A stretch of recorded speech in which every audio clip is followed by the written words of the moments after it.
สหายทองนุ่นศรีสุริตเลขาธิการใหญ่ประธานประเทศพร้อมด้วยคณะไดโอล้มต่อทางคณะพักคณะประจำพนักงานลักแรงและลงสุกยู่บรรดาโครงการพัฒนาอยู่ที่แขวงอุดมไซ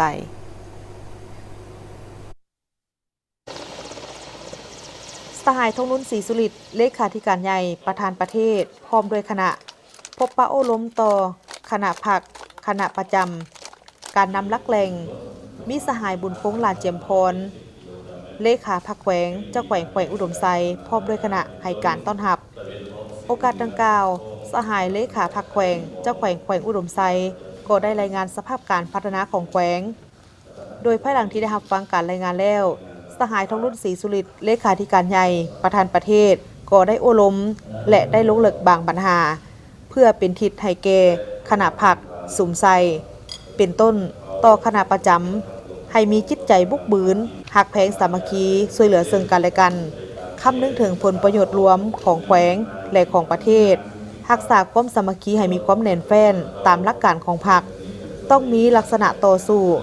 ต้องมีการตำหนิส่งข่าวก่อสร้างซึ่งกันและกันเพื่อให้มีการเปลี่ยนแปลงในคณะประจำต้องได้เป็นใจกลาง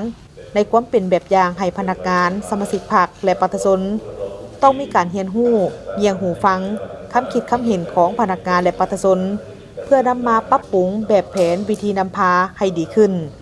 ต้องมีการเรียนรู้ค้นคว้าคิดงำอยู่ตลอดเวลาพร้อมกันปรึกษาหารือ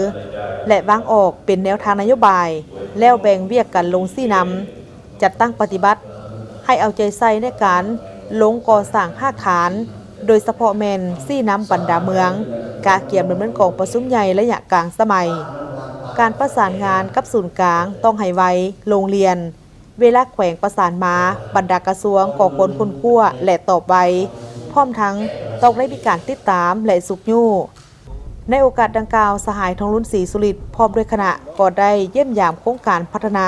แคมป์น้ำกอเขตเทศบาลเมืองไซแขวงอุดมไซปัจจุบันมีความคืบหน้าโครงการก่อสร้างพัฒนาแคมป์น้ำกอสัญญาหนึ่งอยู่เทศบาลเมืองไซแขวงอุดมไซที่มีความยาวของโครงการ 1.32 กิโลเมตรประกอบด้วยการก่อสร้างป้องกันตะฟังเจือน 1.32 กิโลเมตรส่วนสาธารณะ 1.18 เฮกตาร์ฝ่ายน้ำล้น1แห่งและประตูระบายน้ำ1จุดโดยบริษัทกวางตุ้งบริหารจัดการน้ำมาฮอดปัจจุบันสำเร็จแล้ว 99.41 ส่วนห้อยสืบต่อกะเกียมแผนลงกวดกาผลสำเร็จเวียกห้อยส่วนห้อยในท้ายเดือนมังกร 2023สั่งรวมเวียกสดเสยผู้ที่ได้รับผลกระทบจากเขตก่อสร้างโครงการอยู่แขวงอุดมไซผู้ที่ได้รับผลกระทบขอบเขตก่อสร้างอยู่แขวงอุดมไซมีทั้งหมด270ครอบครัวมูลค่าสดเสยให้ประชาชนรวมมี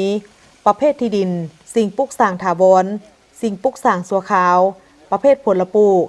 ต้นไม้อุตสาหกรรมและค่าป่วยการ3เดือนรายละเอียดแยกเฉพาะแต่ละโครงการคือสัญญาหนึ่งจำนวน9ครอบครัวรวมมูลค่า1ตื้อกว่ากีบเทียบใส่กับการเบิกจ่ายสำเร็จแล้วห้อยส่วนห้อยในซกปี 2020ภายหลังที่สำเร็จการก่อสร้างสัญญาหนึ่งที่สามารถป้องกันตะฟังเจือนได้ 1.3 กิโลเมตรและสามารถลดผ่อนผลกระทบน้ำท่วมเข้าเขตตัวเมืองได้จำนวนหนึ่งโดยเฉพาะแมนเขตบ้านเจ๋งคาดคะเนว่าภายหลังที่สำเร็จการก่อสร้างโครงการสัญญา2จะสามารถลดผ่อนผลกระทบได้อย่างมีประสิทธิภาพสูงขึ้นพร้อมนั้นคณะก็ยังได้ไปเยี่ยมยามพื้นที่ที่ได้รับผลกระทบจากภัยพิบัติน้ำท่วมในปี 2022 ที่ผ่านมาซึ่งในนี้เมืองที่ได้รับผลกระทบหลายกว่าหมู่ก็แม่นเมืองไซเมืองหลาและเมืองหน้าหมอมีประชาชนจำนวน51บ้านที่ได้รับผลกระทบปัจจุบันการแก้ไขปัญหาที่ยังคงค้างแม่นการจัดสรรที่ดินทำการผลิตให้ประชาชนได้รับผลกระทบอย่างหนักหน่วงและการช่วยเหลือสมทบอุปกรณ์การปลูกสร้างเรือนจำนวน105หลังคาเรือนดังนั้น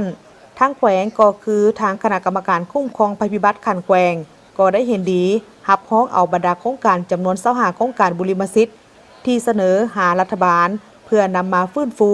ให้ประชาชนที่ได้รับผลกระทบมีมูลค่า42ตื้อ500 ล้านกว่ากีบ